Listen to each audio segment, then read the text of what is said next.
So let's start. But before we go, we talked about free radicals, antioxidants. Uh, Free radicals are usually basically molecules that are missing an electron. Okay, they're unhappy. So it's like you're taking something away from a molecule and it's looking around to find it, and then in the process of trying to finding it, it's going to go and steal it from another molecule or react with another molecule. And then in the process of doing this, it's going to damage the other molecule. Now, this kind of damage we're talking about can be neutralized, or the free radicals can be neutralized by what we call antioxidants. Antioxidants are basically, can be in a way considered like some electron donors that basically go and satisfy the need of these free radicals. And once their need is satisfied, then they're not going to go around attacking other molecules. It's like a lion that you fed it and now it's not going to attack anybody else. So more or less it's like that. The story is a lot more complicated.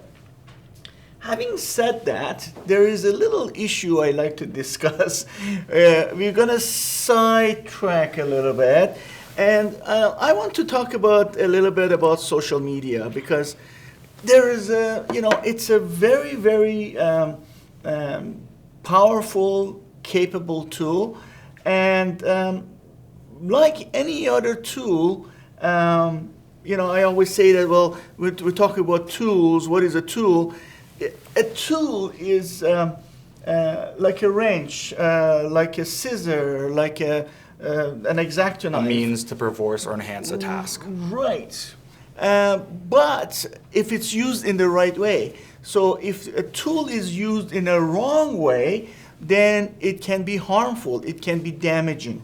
So social media is the same thing, and as people that we use social media to communicate, we have a responsibility.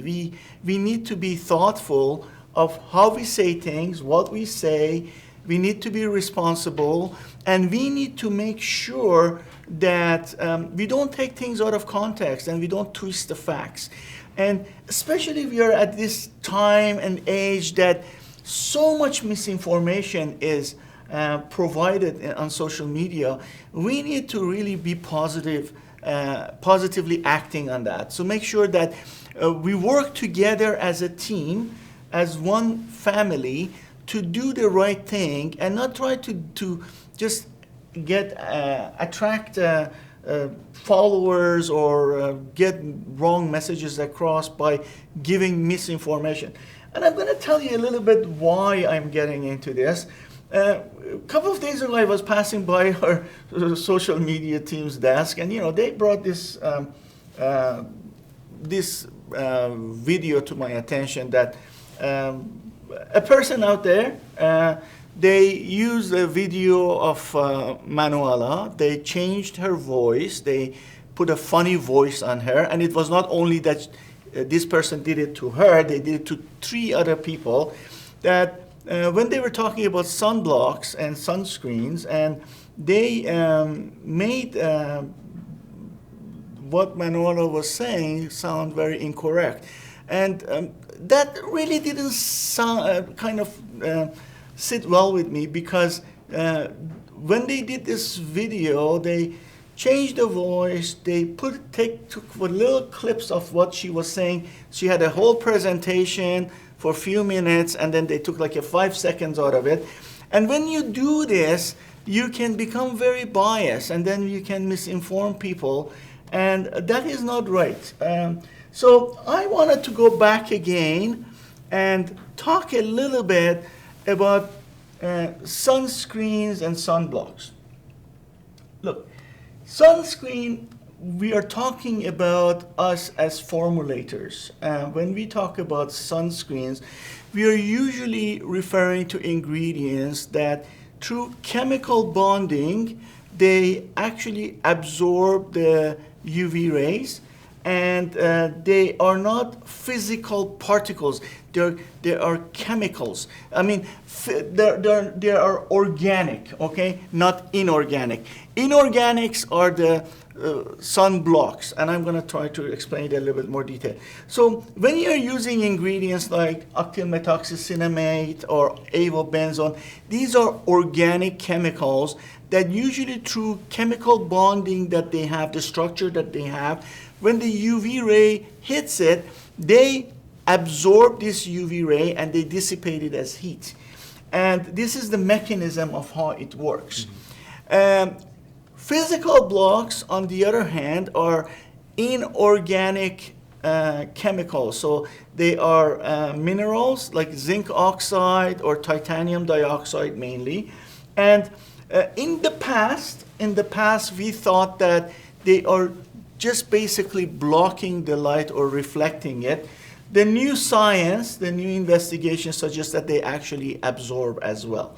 So, but the difference when we talk about a sunscreen and sunblock, usually the sunblocks are more broad spectrum.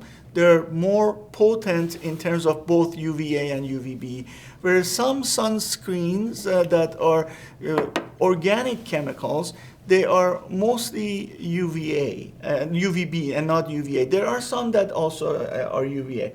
But basically, when we go on as a cosmetic chemist, we refer to things as sunblock. We are referring to titanium dioxide and things like that. So legally, the government doesn't like that. Okay, the government believes that stating sunblock on a bottle is not very accurate, and because we cannot physically block all the components of the sun, and it's not necessarily an umbrella, complete umbrella, that because sun has different wavelengths. Yes, I agree with that, but as formulators, as cosmetic chemists, this is how we refer to it. And remember, one thing that I wanted to talk about laws is that science and the law doesn't necessarily go hand in hand all the time. Okay, the laws change. Laws are not absolute, where science tries to be more based on absolute facts. Okay, nothing is quite absolute as that. But for example, 30 years ago, when I was talking to a Health Canada auditor, he complained to me that on a label we said antioxidant. And the government at that point did not like the word antioxidant. They said there's not enough evidence. But as scientists, we knew antioxidants exist. And so the laws changed. And so one day maybe the sunblock will be allowed. But the fact that we say sunblock, that doesn't mean we don't understand our basic cosmetic chemistry. And when this video came up, and I looked at it, people asked me, well, did you get angry? Or did you get scared? I said, no, anger comes from fear. When you are trying to hear, when you're here to present facts and present science and you have nothing to hide, there's no reason to be scared. And I think we must be much better than that. We must be much better people than that by trying to get attention in a negative way and modifying things, changing people's voice, or taking a little piece. We need, as a society, as a group, to elevate each other, help each other, and even if it needs to correct each other, there's nothing wrong. Everybody can make mistakes, and if you're disagreeing, a lot of scientists disagree with each other on many topics.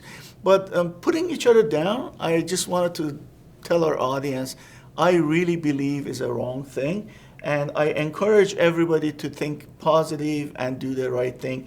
And if there is a thing that you disagree, state your case, and we'd be more than happy to even say it on air, that some people say, well, we made this mistake, or this is our point of view.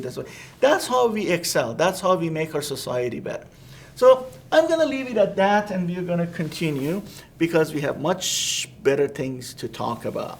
Now, look, free radicals. Unpaired electrons. Electrons like to be paired. they like to dance with each other, so they ought to be two of them together. So molecules, when for whatever reason one of the electrons bounces off or it loses an electron, they're turned into free radicals. Free radicals, I always like to explain like it's just a scissor. It's a scissor that is misbehaving.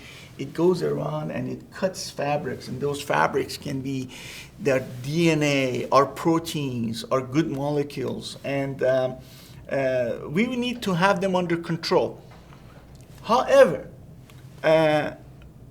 sometimes we need to have scissors because a scissor can also clip a bacteria or it can clip a virus. Okay, so free radicals have their own space, good place in terms of protecting us, protecting our skin.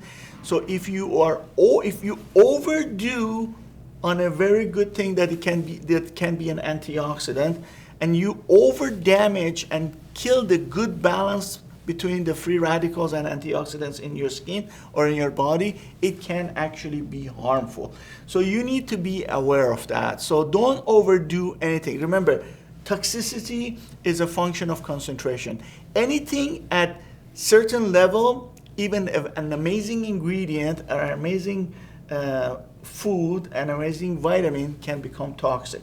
So when we're talking about antioxidants, always put things in perspective and don't think more is necessarily better. We have to always remember that.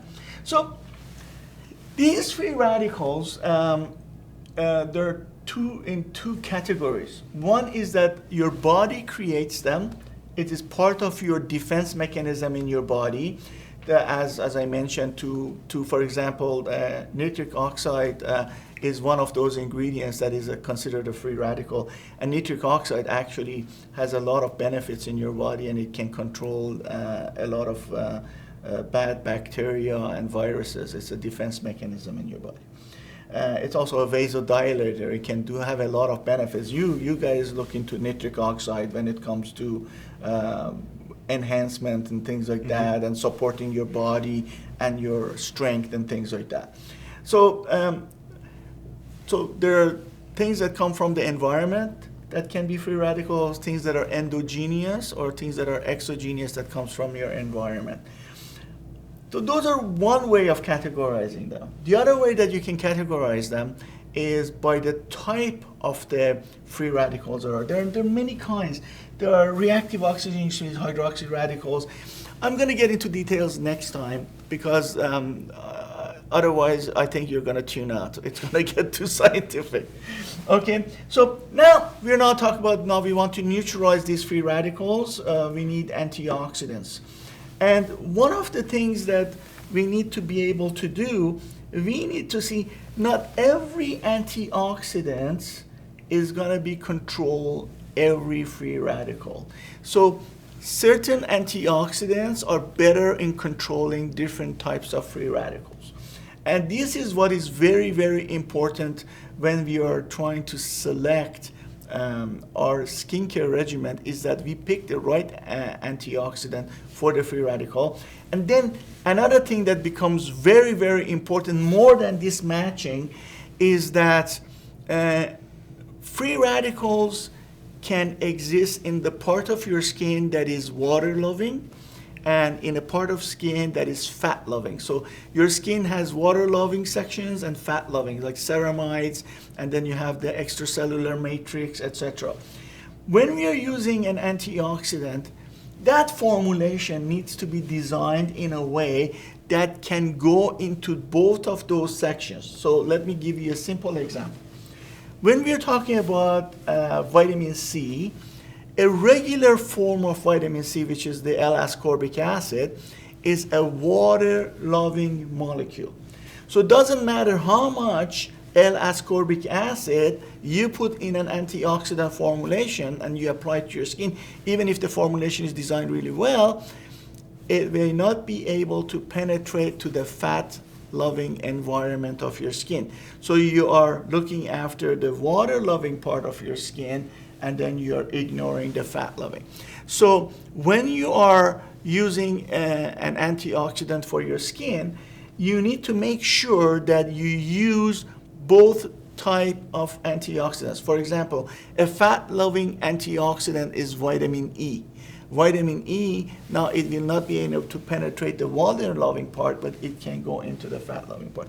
So when you look at that, you really need to make sure to select the right formulation, right, for a product that has the right ingredients, and you need to be able, your eyes need to be trained to say, okay, it has the vitamin E, so vitamin E is for my fat-soluble part, it has the vitamin C, or it has a modified, because we can also modify vitamin C's so that it can also go into the right part. So these vitamins or antioxidants can be vitamins, can be enzymes, like for example, superoxide dismutase, or it could be peptides, like glutathione, that is a tripeptide. So these are the things that you have to think about to basically do the formulations. Next week, what I will do in the presentation, we will make a beautiful chart for you that will list the antioxidants, and it will list the free radicals that they can control, and I will give you the concentrations that you should look for.